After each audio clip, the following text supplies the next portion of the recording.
Jamilun Jidda, Jamilun Jidda, Jamilun Jidda, Jamilun Jidda, Jamilun Jidda, Jamilun Jidda, Jamilun Jidda, Jamilun.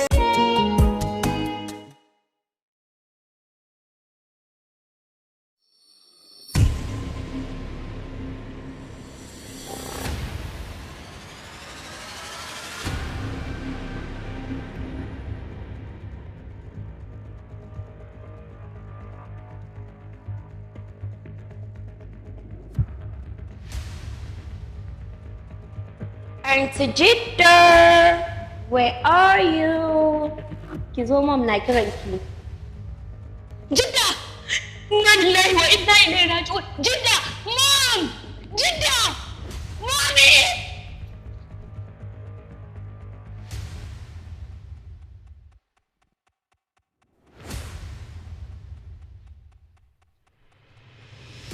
Kin san cewa ran taɓace ki, maybe ta je ta siyo sweetie. All these children and the way they are. So, Amma, I'm not have enough supplies of candy. Probably she wants something else, something different. Mom, Dad, Jidda is dead. What do you mean she's dead? How? I think she consumed poison. What? Point? Oh my God! Oh my God!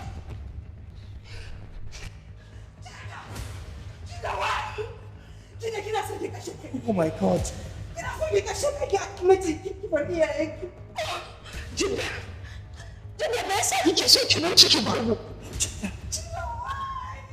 Oh, Jidda, we're going to miss you. Kin san me zai faru? Please, just get her. Ku kawo ta, zan je ɗauko mota. Quick!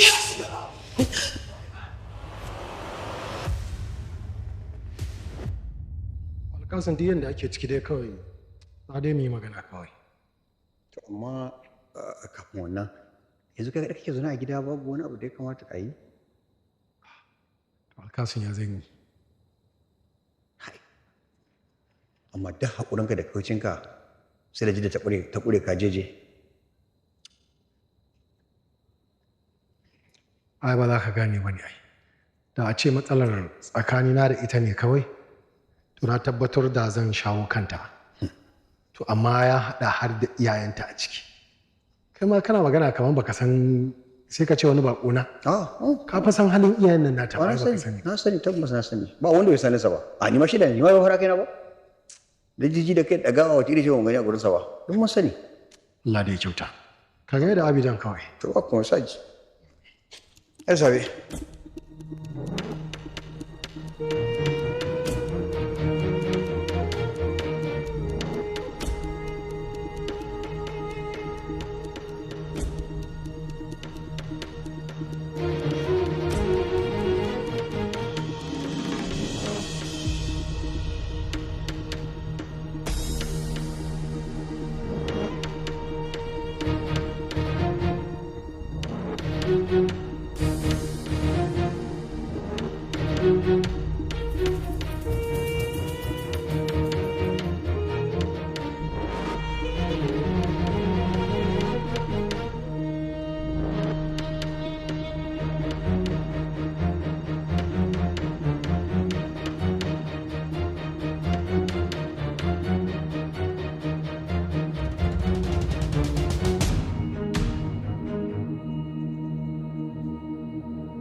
Shago, baka ci abinci bane naga kana ta gwagwuyan masara haka?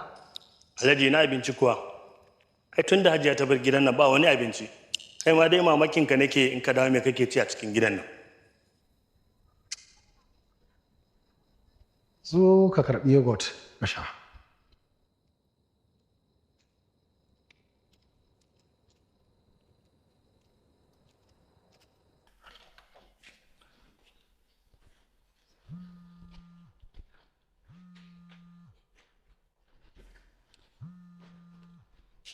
To, Hamidu kuma a daren nan.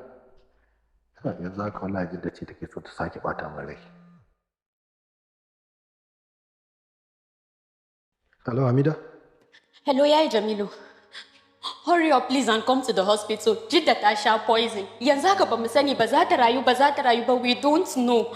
Kuma ta sha poison din nan ne saboda kai maybe there is something she wants to tell you. Jidda ta sha guba. Hajiya ta sha guba. Ta sha poison. Just hurry up, kai sauri. Kuna wani asibiti ne? Kai, Shagu, maza buɗe min get, buɗe min get. Mu je ka buɗe min. Alhaji magana da da biskit din fa. Magana biskit a ce ana maganin an sha guba. Mutum Allah idiot.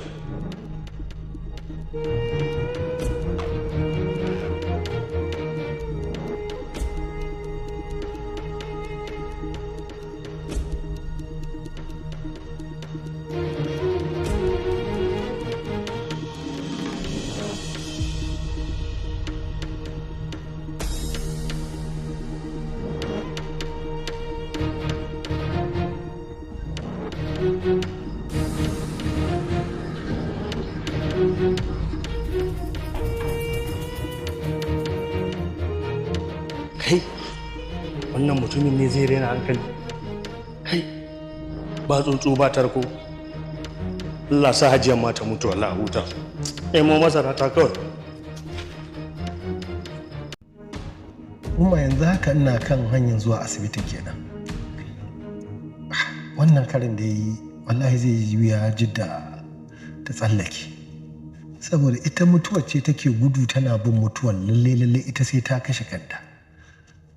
Allah ya sa da yi wannan karan kada wannan guban ya yi ajalinta. Jiddana ke ce mahaɗin ruhina, ki zauna mu jaddada ƙauna, ni burina Jidda mu zauna babu ko kwanto. Bana manta ki ko na fita, hayan na gasgata, na shiga bana fita, to na zana je babbar wautar da zanayi. Barki a waje Jidda, na nan da ƙauna, ta zagare na, kina jin kirana, ki amsa min madna. Hello? Jiddana, oh, oh, oh, oh, oh, oh, oh. Ta sha guba kika ce? Kwarai da gaske, haka Jamilu ya faɗa mu. Kuma ka san idan har abun bai tabbata ba Jamilu ba zai faɗa ba. Ya ce kai yake ta nema bai same ka ba. Inna lillahi wa inna ilaihi raji'un. Wayar ta ce na saka caji. Tana can saboda zan yi nazari sai na ce bari in sa wayan nan a caji don kada a dame ni. Haka ne. Don gobe za mu je akwai da'awa, akwai taro da za mu yi. Na ce bari in yi nazari kafin gobe. To Allah ya rufa asiri. To wato so ta kashe kanta yarinyar nan kenan ko? To ta ma kashe dai kanta ko? Tunda ni na ji Jamilu yanda yake faɗa min. Kamar irin ta riga ma ta rasu ɗin nan ne. Ta mutu? To, wai sai. Inna lillahi wa inna ilaihi raji'un. Yaran zamani ne ke damun yarinyar nan ne. Dai ba hankali. Allah ka sa yarinyar nan ba ta mutu ba. Amin ya Allah. Saboda yarinyar nan ba ta san abin da Allah ya tanada wa wanda in ya kashe kansa zai samu ba. Ƙwarai da gaske. Da ta sani ba za ta yi ba.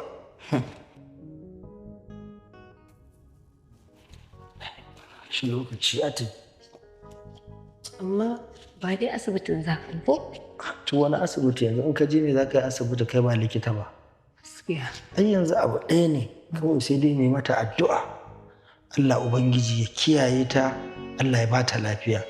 Amin ya Kuma mu kira shi Jamilun. Abin da za mu yi kiyar. To shi. Kira Jamilu.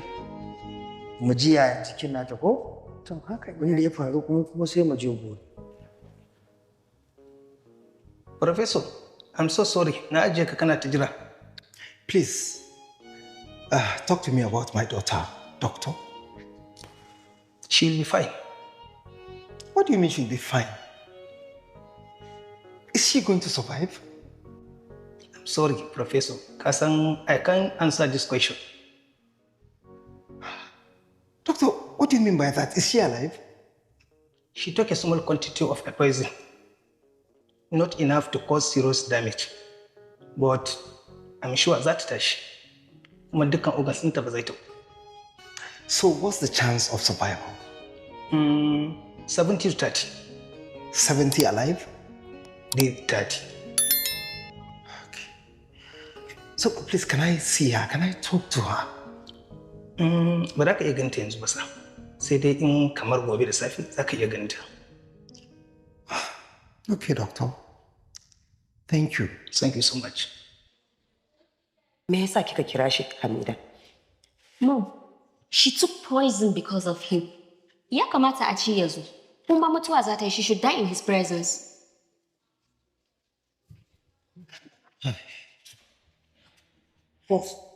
What did he say? Saboda sun ce ba za su yi mana bayani ba, sai kai kaɗai za su yi maka magana. Do not worry. She'll be alive. Poison ne fa, Prof. No matter how little the amount is. Yes. Wallahi zai iya kashe ta. But there are chances of survival. Ya ce maybe 70% ne chance in surviving. So, kar ku damu, do not panic. Alhamdulillah. Jamilu? Salamu alaikum. Hamida, ya jikin Jidda? Hope dai bata mutu ba. Ina ruwanka da mutuwata. Ko ta mutu ko ta rayu? What's your problem? Ba dadi, na zo ne domin duba jikin Jidda, in san halin da take ciki. Saboda ina son ta bana so ta mutu akan wannan hanyar da ta biyo. To hell with you. In dai aka magana ce da ka zo, get out of here. We don't need you here. Wawa kawai, sha wanda bai san abin da yake yi ba. You cost everything. Babu inda zan ci, ina nan dole sai na ga Jidda. Ko ma me zan iya yi, ba zan matsa ko ina ba ina nan. So you mean you have grown wings that you feel you can have an altercation with Prof, right? She's still my wife. Shut that thing you call a mouth. Wallahi a yanzu yanda nake ji komai ina iya yi kan Jidda. Komai zan iya yi wallahi akan ta. Okay, saboda kai ɗanin ubanta ne ko me? Har yanzu matata ce. Ba ka sake ta ba? Duk da na sake ta, har yanzu she's under my control. Yanzu haka in na gida ma na iya mai da matata. Daga nan wata 2 har 3 babu mahalucin da ya zo mata da magana. Har yanzu matata ce. Kai, get out of this place. Get out of this place. Ba na so sake ganin ka. Ka gane? Bari in gaya maka wani abu ji. In dai akan maganar Jidda ka zo, we don't need you here. Kuma ko da za ta kashe kanta in ta farfado, she's not going back to your house. Mun katse wani al'amarin. Ba kai ba ita. Dadi ba inda za. Ina nan. Duk abin da ya faru da ita, ku kuka jawo. Ku kuka ja mata. Ku kuka daura ta akan wannan hanyar da kuka daura ta. Ba ta tarbiyya mai kyau ba, ku ba ta cikakken ilimin addini. Kun bar yarinya ta tashi kamar yar Yahudawa, babu ba komai. Wace irin rayuwa ce wannan? Hey, Jamilu, please stop it. Our parents tried their possible best in bringing us up. I won't tolerate you insulting them in my presence. No. Allow him, let him say whatever he feels like saying. I never san cewa shi mara kunya bane. Wallahi ba inda zan. Ina iya yin abin da ya fi haka. Ina iya zama ɗan tasha in na ga za a toye mun haƙi. Ba da Allah. Seriously? Wallahi. Okay. Wato kin gane? In aka ce mutum ɗan iska ne. Wannan iskanci ne. Iskanci ne wannan. Ka san wani abin ne Jamilu? Come and slap me. Ka zo ka mu ɗaya zaka yi. Ni ba zan iya marin ka fadaki. Kai ka san irin tarbiyyar da aka bani a gidanmu. Ba irin wannan tarbiyyar bace. Kai ka fi kowa sani. Hakurin da nake da shi da kawaici da nake da shi. Babu inda zan ina nan anan. To baka isa ba, you have to leave this place this minute. Ka gane? Ba ma buƙatar ganin anan. Go. Look at this almajiri. Kawai sai an ba ka fuska. You have the guts to come here and start a confrontation. Ban ga laifinka ba. Ka yi sa'a yanzu maganar Jidda ne a gaba na ba zancen ka bane. I'll come back to you. Assalamu alaikum. Sorry, Professor. Yanzu ake gaya min abin da ya faru. This almajiri of a boy, he's just here to constitute a nuisance. Fatima, idan dai auren da zaki ya zama lalle zaki yi shi Fatima, ba wanda ya dace ki aura sai ni. Saboda me? Saboda na fi kowane namiji son ki a duniya. ni ne ya dace na aure ki, in saka miki, in goge miki bakin cikin da mahaifiyata ta saki da 'yan uwana. Wallahi ta haka umma tana kuka da bakin cikin abin da ta aikata miki a bisa kuskure. Wallahi Fatima hatta kanne na ga baki ɗayansu yanzu sun yi nadama. Wallahi Fatima har yanzu na kasa yin wani aure saboda ba zan iya zama da wata mace a duniya ba Fatima idan ba ke ba. Nasir. Na'am Fatima. Ni fa idan na bar rayuwa ba zan iya sake koma mata ba har abada. Yanzu Nasir idan na ce zan koma gidanka kamar ina son in yi committing suicide ne. Tunda dai Allah ya sa mun riga mun rabu kuma na riga na yafe wa mahaifiyarka da 'yan uwanka. To dan Allah kai haƙuri ka manta da ni kawai. Fatima, dan Allah Fatima, ina so ki tsaya ki saurare akwai magana da nake so mu zauna mi da ke mai muhimmanci dan Allah. Fatima dan Allah ko da ba za ki aure ba. Ina so ki amince min in dinga zuwa ina ganin ki kafin lokacin da za ki auren. Kai haƙuri na ka daure ka manta da ni. Ba zan yi manta da ke ba Fatima. Ai ba magana aure ne ya haɗa ni ba da ni da ke. Ina so mu kulle zumunci ne da ke. In san rayuwar da kike ciki. In dinga baki shawara har zuwa lokacin da za ki auren ki Fatima. Na san ka taimake ni a lokacin da nake neman taimako kuma har abada ba zan taɓa mantawa ba Nasir. Kuma hakikanin na san ka aure ni ne domin ka taimake ni. Amma ina tsoron kada in zo in sake baka dama mu zo mu saba kuma in zo zan auri wani kaji kamar ban maka adalci ba. Fatima kakki damu. Ni dai ina so dan Allah ki amince min in dinga zuwa ina ganin ki har zuwa lokacin da za ki aure dan Allah.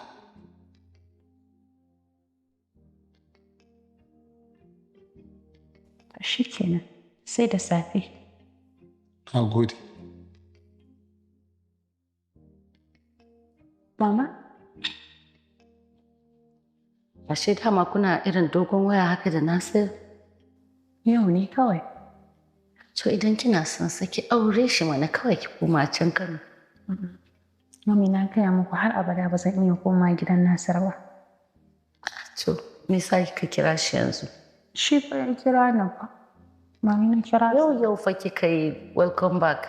Ai san lambar ki yana kira. To ni dai mummi yanda ya ce wa yana bibiyan layin a koda yaushe ni kawai ina sa sim card ko 5 minutes bai ba sai na ga kiran shi kuma da yake kin san shi ya mun sim card ɗin tun farko.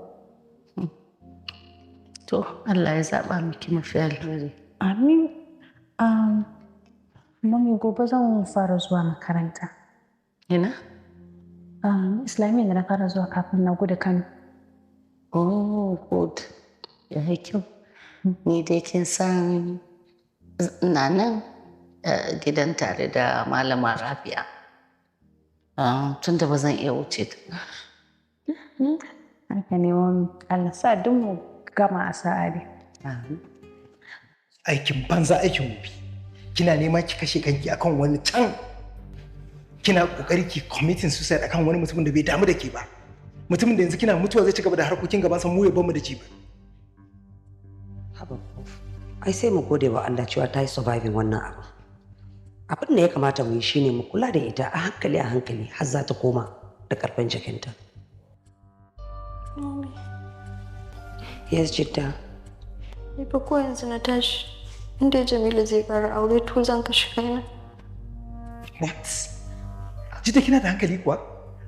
Are you in your senses? Ko da kin haukace ne ba mu sani ba. Da lafiya ta kalau. Tunda na yi rayuwar aure da Jamilu, ba zan iya barin shi ya ƙara aure ba, sai dai in bayan raina. Amida. Yayi Jamilu wai har yanzu baka tafi ba? Wallahi mom da dad ba sa son ganin ka a asibitin nan. Kai haƙuri kai ma ka tafi mana. Babu inda zan. Tunda har na kwana nan, wallahi sai na ga Jidda. Babu wanda sai hana ni. To amma kuma ba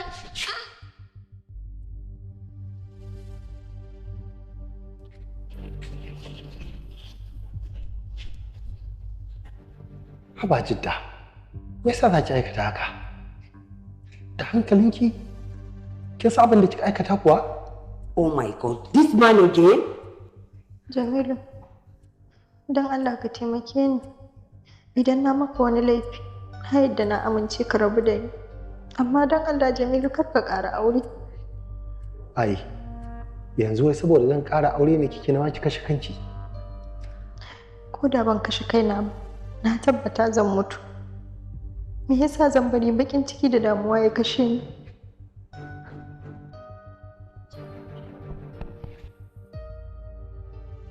Dadi, don Allah da Annabi ku kyale ni. Akwai abin da nake so in sanar da ita. Ba wani abin da ka sanar da ita. Ka gane? Ba ma buƙatar ka nan. Get out.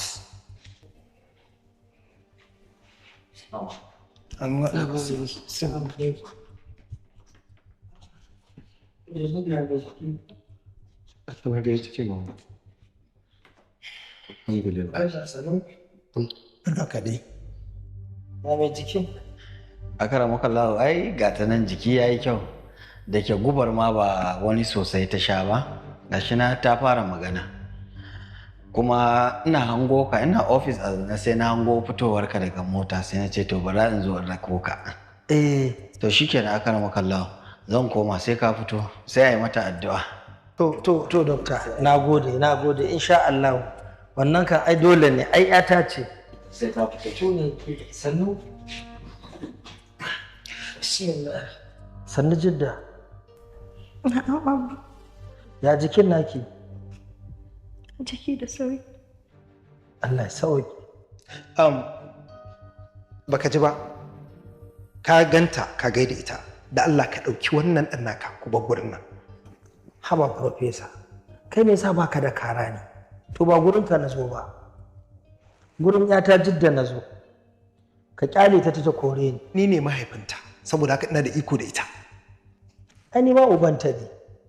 Dan haka ka kyale ni, akwai abin da ya kawo ni wajenta, ka kyale ni in gaya mata. Please, ka bar shi mana ya mata addu'a. Ai in ka tuna wancan kwanciyar asibitin da ta yi, shi ne fa ya mata addu'a har ta dawo cikin hankalinta. A'a, Malama Bilkisu, ai addu'a kowane bawa zai iya roƙon Allah kuma Allah ya amsa masa. Babu mamaki addu'a ku ce ta yi tasiri ba addu'a ta ba. A koda yaushe so ake bawa da ya zama yana da alaƙa da Ubangijinsa kawai shi ne. Allah ya sauke. Jamilu. Na'am Abba. Abin da nake so da kai na ga a takura kake idan ba sa son tsayuwarka a gurin nan ka je waje ka jira ni. Haidar. Kai ma jira ni cikin mota sai na da. Allah sai Allah ya kiyaye.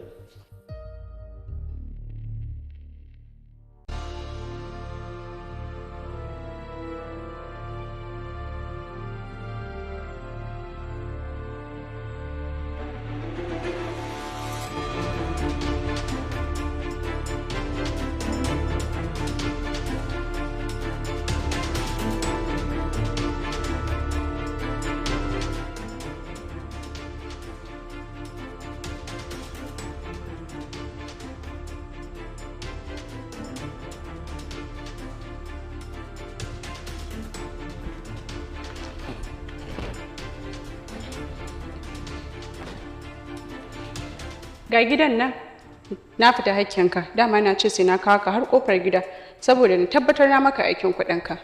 Gaskiya ne kin cika alƙawari, sai dai ina so ki ƙara min wani taimakon don Allah. Me kuma kake so? Ki shiga cikin gidan nan ki mini iso, ki faɗa wa Fatima cewa na zo. Amma don Allah ki faɗa mata cikin hikima, ki sanar da ita irin halin da na shiga. Na dawo mata da kayanta ne da ta bari a sufawa. So kake in shiga a koron da jifa da duka? Ya za su dake ki? Ke ba malama asibiti ne. In ma laifi ne aini ne mai laifi. To dan Allah ki shiga ki sanar da ita. To shikenan. Na gode.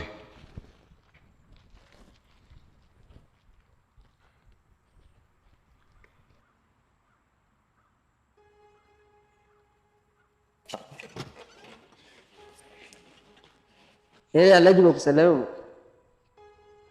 Ai mun ɗauko ka ne za ka zo da mu ka koma da mu garin Sufawa. Na da ta zuwa ne kawai. A'a, zuwa ne da komawa. Sai dai akwai jira fa. Karka da mu, ka rubanya kuɗin ka so biyu. za a biya ka. Shi kenan godiya nake Alhaji. Ba damu. Mama jajjaga zan yi ko yanka zan yi? Ai ina ganin jajjagawar ya fi ko? Salamu alaikum. Ai gwara a jajjaga. Amin. Wa alaikum salam. Alaikum salam. Fatima, masha Allah, na ji daɗin ki haka. Ina wuni? Lafiya no? Sister. Fatima, ba uwa muka yi wace ce? Ai, nas ce daga Sufawa, ita ta jinyar Fatima. Allah sarki. A asibiti din nan. Sanni da kokari. Mubaraka lafiya? Wallahi na ji tsoron ganinki. Tsoro kuma? Ni ce fa Fatima. Ai duk abin da ya shafi Sufawa, kwata-kwata ba na son in ji shi, wallahi ko suna aka kira sai gabana ya faɗi. Allah sarki, dan Allah ki daina jin tsoro. Haba Jidda, wace irin zuciya kike da ita ne? Ke wani irin tunani ne ke ku bujiro miki haka? Me yasa kika yanke hukuncin ya kamata ki kashe kanki? Akan me? Ina so na kashe kaina ne in yi maganin damuwar da take cikin zuciyata. Ba na son ranar da za ta zo in riski Jamilu zai ƙara aure ina raye. To yanzu ke ganin ki idan kika kashe kanki kin yi maganin damuwar da take damun ki kuma kin huta? Zan yi irin yadda Fiona Boy ta yi ita da Alex. Wa? Zan yi yadda Fiona Boy ta yi ita da Alex. Da ya yaudare ta, kashe kanta ta yi ta huta da bakin ciki. Iyazu billahi. Wace ce Fiona? Ita Fiona Boyd wata ce wadda ta zauna a unguwar da muka zauna a Edinburgh a Scotland. Ashe ba ta manta da labarin Fiona ba. Allahu Akbar. Ke kuma da labarin wannan biyonan kike koyi. Alhaji garga. Fatima, dan Allah ki taimaki mutumin nan. Wallahi yana so ne ya nemi gafararki kuma ya ɗebo miki 'yan kayanki ya taho miki da su. Ba na son kayan kuma ba na son ganinsa. Haba sis, ke ma ya kamata ki tafi. Sai ka ce ba da ki aka yi jinya ta Sufawa ba? Ni ne kan, amma dai. Amma me? You're so heartless. Yanzu wannan mutumin shine har za ki rako shi gidan nan wajen Fatima? Just get out. Ki maza ki fita daga gidan nan. Mommy, ya zo ne fa don ya nemi gafaranta. Baiwa Allah menene sunanki? Mubaraka. Ke ce kuma da gaske kika yi jiya Fatima a Sufawa? Ni ce. Kuma amma kika rako wanda ya azabtar da ita Hanna? To ke kuwa nawa ya biya ki? Kawai tausayinsa na ji. Kwabo bai bani ba. To kin ga, ki koma ki je ki ce masa da Allah ya haƙuri domin ba zai samu ganin ta ba. Ke ma kuma daga can in kika gaya masa da Allah karki da kin ji ko ki wuce daga can. To kayan kuma fa? Ba mu so. Tafi. Ba na son kayan. Zaki ya tafiya. To bari in gaya miki. Nassin Alƙur'ani ƙarara ya yi magana akan kisan kai. Mutum ya kwamitin suicide Alƙur'ani ƙarara ya gaya mana. Wala taqtulu anfusakum inna Allaha kana bikum rahiman. Allah ya gaya mana kar ku kashe kawunan. Allah yana mai rahama ne gare ku. Ba dalilin da zai sa mutum musulmi da ya da kaddara mai kyau da mara kyau ya shiga wadda masifa har ya kashe kansa. Kai ko a yaƙi na ɗaukaka addinin musulunci shine dai ƙarshe a maganar shahada ko a wajen yaƙin ɗaukaka addinin musulunci aka ji maka rauni, raunin nan ya dame ka ka kasa haƙuri ka samu mutuwa daga Allah, ma'ana natural death, ka kasa jurewa raɗaɗin zafi ka ɗau makami ka kashe kanka, ka mutu ɗan wuta, baka mutu shahidi ba. Haka kuma ya zo a sahihaini a hadisi na 5700 Buhari ya gaya mana, sannan kuma ya zo a Muslim a hadisi na 110. Manzon Allah sallallahu alaihi wasallam ya gaya mana cewa wanda duk ya ɗau wani abu ya kashe kansa da shi, haƙiƙa za a yi masa azaba da wannan abin ranar alkiyama. Kuma wannan hadisin sahihain muttafaqun alaihi ya kawo shi ma. Wayyo Allah, Aunty Jidda, you are so lucky. Lallai we are all lucky, Hamida. Ai a hadisi da Abu Hurairah ya rawaito, manzon Allah sallallahu alaihi wasallam ya yi magana dalla-dalla akan mutumin da ya kashe kansa. Ya ce min duk wani mutum da wani abu ya same shi na damuwa, ya hau kan dutse ya faɗo ya kashe kansa, to lallai Allah zai saka shi a cikin wuta, kuma za a saka wannan dutsen a cikin wuta, ya hau ya faɗo ya hau ya faɗo, haka zai dawwama, la ya mutu fiha wa la ya haya. Me amfani ma haka manzo Allah sallallahu alaihi wasallam ya gaya mana, wanda ya samu kansa cikin damuwa ya kurɓi ruwan guba ya sha ya kashe kansa, zai kasance a cikin wuta, zai ci gaba da kurɓar wannan ruwan gubar, haka zai dawwama yana sha yana mutuwa yana dawo. So even the hadith mentioned the poison? Wani da gaske, ai ba abin da addinin musulunci ya bari. To bari gaya miki Jidda, idan har Allah ya sa kika rayu biki mutu ba sakamakon wannan guba da kika sha, to ya kamata gaba ɗaya mu gode wa Allah. Wajibi ne kuma ki ta istighfari kina gode wa Allah sakamakon Allah bai ɗauki ranki silar wannan gubar da kika sha ba, dan da yanzu kina nan a cikin wutar jahannama. Inna lillahi wa inna ilaihi raji'un. Wannan ba daidai bane, ki kula ki kar ki fitar da kanki daga addini ki sa kanki a masifa. Allah ya sauwaki. Haba Jidda. Haba Jidda. A zamantakewa ki da Jamilu, ai na san ya kamata a ce ya sanar da ke haramcin wannan abin da kika aikata da kuma haɗarin da yake ciki. Wallahi abba mantawa nake da komai. Ina son Jamilu. Ina matuƙar kishinsa. Bro, wallahi ya kamata a nemi ilimi na addinin musulunci ko don 'ya'yan nan namu. Kaga idan muka basu da ilimin turawan yamma da tunani irin nasu, wallahi za mu cutar da kanmu, za mu cutar da su, za mu wayi gari ranar alkiyama tare da waɗannan turawan na yamma. Sheikh, kar mi haka da kai. Ka gane? Ban taɓa kawowa a raina cewa ko ita Jidda ko Hamida za su taɓa kawo tunanin wani suicide don sun ji labarin Fiona Boyd ba. Please Mala a taimaka mana. Kafin shigowanka ta ci alwashi cewa ko da ta samu sauki, ita sai ta sake gwada kashe kanta. Please Jidda, don't do this. Wanda ga mutum ya samu kansa cikin wata damuwa ko wani ciwo ko talauci, sai ga wani mafita shine ya haƙura da duniyar ya tafi ya je kashe kansa.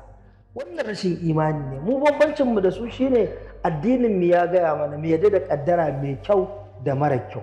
Ita mai kyau in ta zo alkhairi ce, ita mara kyau in ta zo kafara ce. Rayuwar musulmi ai babu asara.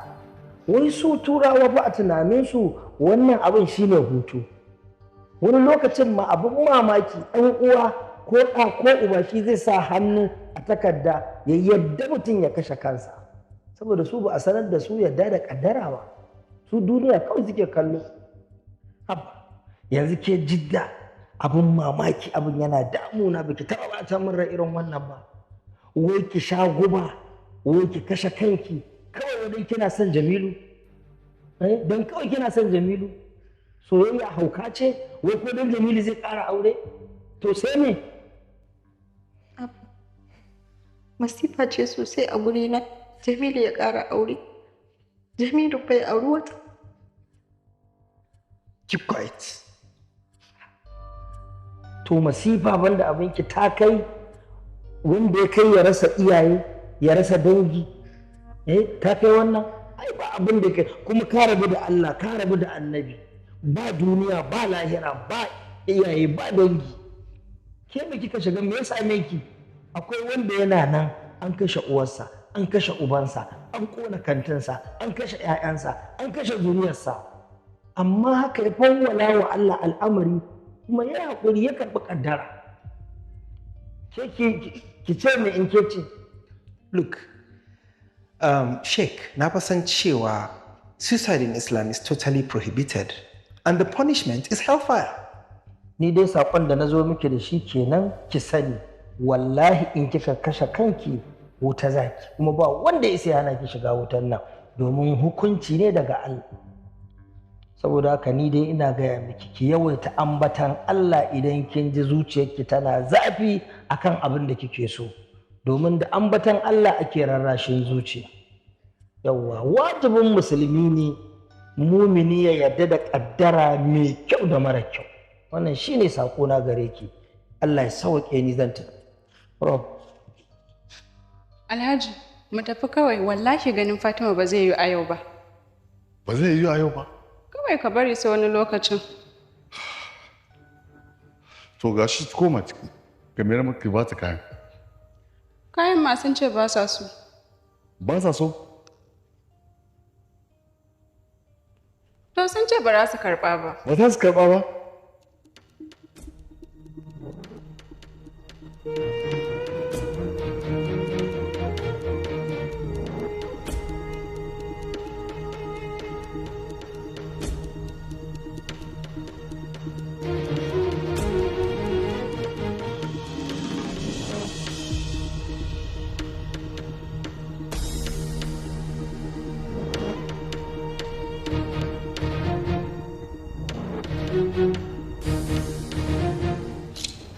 Yawa barkan ka dai. San ka zo. Anya wannan ba wajen Fatima ya zo ba kuwa. Gashi kusan kowa kin wanda ya rasa. Ai wallahi da za ta samu irin wannan da ta huce takaicin auren irin ku da ta yi. Ni za ki kalla ki rinka faɗa min irin wannan magana? Kai dai ba ta da mota mutum. Ai wallahi ba za ku tafi ku bar ni a nan.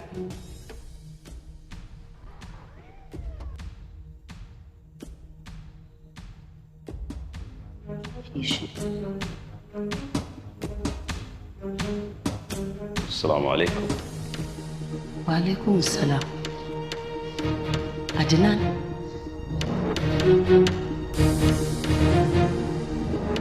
Thank you.